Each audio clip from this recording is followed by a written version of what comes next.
Hello guys and welcome to the week 4 of financial data analytics course, and in this video I will tell you all about the time series data, its characteristics, its features and its variables, everything about time series data. And at the end of this video I will tell you how to build a time series forecasting project using ARIMA models. So let's start with the video.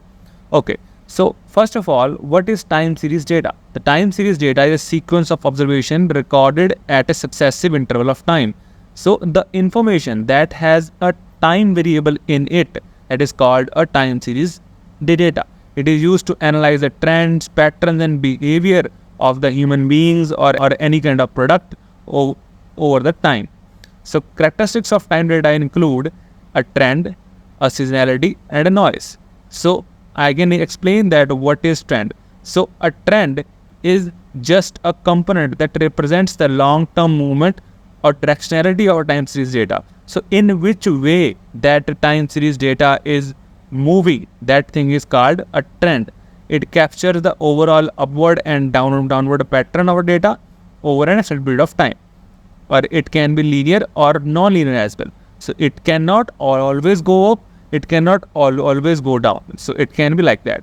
And what is seasonality? So seasonality is just a repeating patterns or variations in data. It occurs at regular interval. So let's just say one stock is just going down at every year in the month of March only. So that thing can be only detected by getting the seasonality of that stock. So seasonality can be daily, weekly, monthly, quarterly, and anything like that. So seasonality can be often driven by or affected by the holidays or weather or some recurring events as well. So like every year our financial years comes and the budget is changed, so that will affect the seasonality of many stocks, and that can be go up and go down in that time. Okay, and then the residual component. So residual component is just a noise component that shows the unexplained patterns in the data if we remove the seasonality and trend from the data. If you have any kind of a stock data and you remove the seasonality from data and remove the trend from the data, the thing that left is called residual component. That is the unexplained variability or randomness in the data. It is just a regular fluctuations that comes because of like so many microeconomic conditions as well. Okay, so let's just build like a small time series data and then try to plot it in the matplotlib. Okay, so here I just like pick a date from 1st of January to the next 100 days in a daily frequency. Okay, and then I just like get the random values here. Okay, and then build a data frame out of it and then plot it. So this is how the data looks like. So this is how the time series data looks like in the real life. So it has a time component, it has the value component that is respective to that of time. That means that on this date the value of that stock or that kind of product is this, but on the date are moving ahead, the value is starting increasing. So this is a trend that in which it is going. This is the upward trend, this is a downward trend, and again upward trend.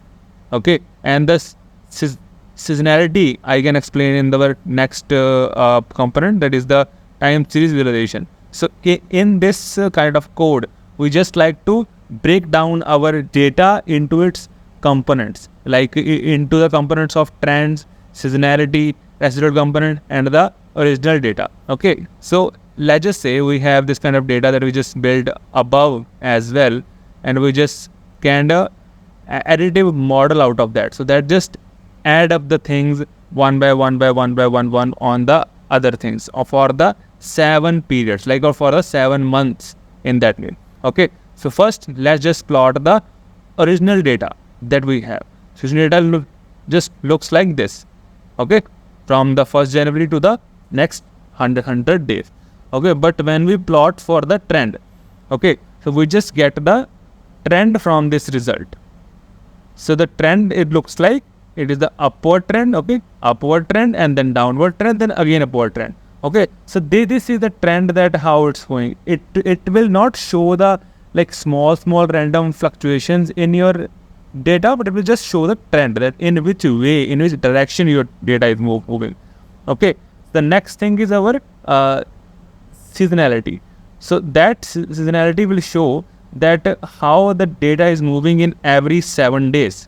So this is how the seasonality looks like. But if you have like very long term kind of data of the 2 years or 3 years period, the seasonality will look much different than that. Okay, it is just for the each of the 7 days only. Okay, and then we talk about the residual. So if we just exclude these two components from this original data, then this only left.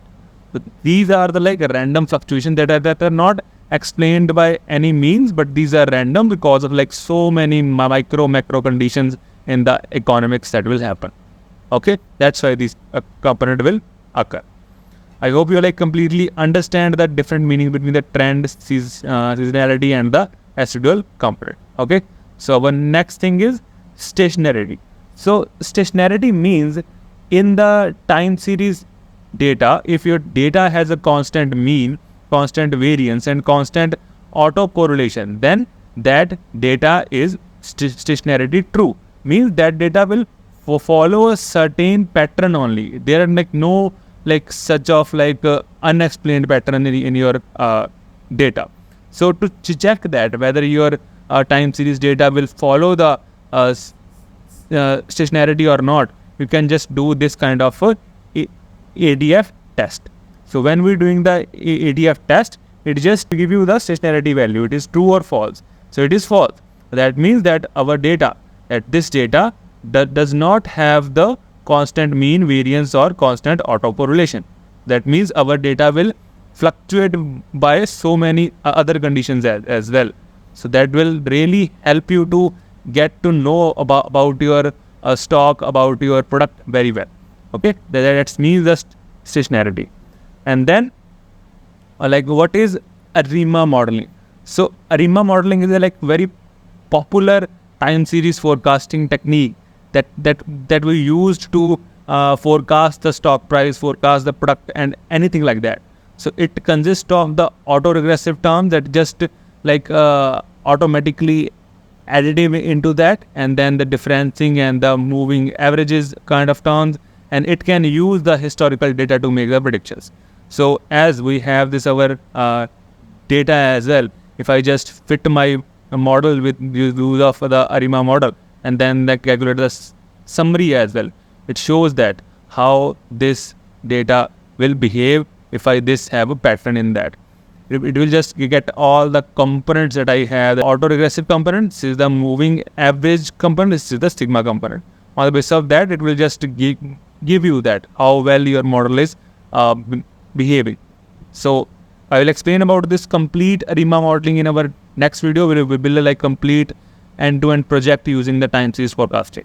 Okay, so for just now, you just need to understand that these are the how your ARIMA modeling summary will look like. Your dependent variable, your model, your date, your time, your number of observations, and everything is there. Okay. So our next thing is a small project, like very small project on the ARIMA model to predict the stock prices. So first, I just create the stock data here for the next 100 days on the daily frequency with the price. I put let's say random values only, and then build the train and test data sets here, and then put my ARIMA model on the data to make it fit, and then forecast. So I just try to check that what happens like when I forecast for the next 100 days as well. So data will look like this. This is the blue line is the actual data. This is the pretty data. So it will not like quietly fit that much well because we don't have like a huge data so that our model will understand the pattern, understand the seasonality trend very much. So if you have a very less amount of data, your model will behave like this in a very bad way. But yeah, it is like quite a good explanation or the understanding that how you will able to predict the stock prices, or how do you predict the forecast the stock prices with your own financial data. You just need like these two variables only. The first is the date variable, and second is the price variable. with the help of that, you can just build your own model and forecast as well. Okay, so I hope you guys completely understand the different concepts of the stock market or the time series data in this financial data analysis course. If you need to access this code, I upload all this code on my GitHub library under the financial analysis course 4, and you can just check it out. And don't forget to follow me on the GitHub and subscribe my YouTube channel as well, and put a comment down that how you will feel about this video. And we'll meet in our next video about the advanced machine learning concepts and stock market prediction project. Thank you guys. Thank you so much.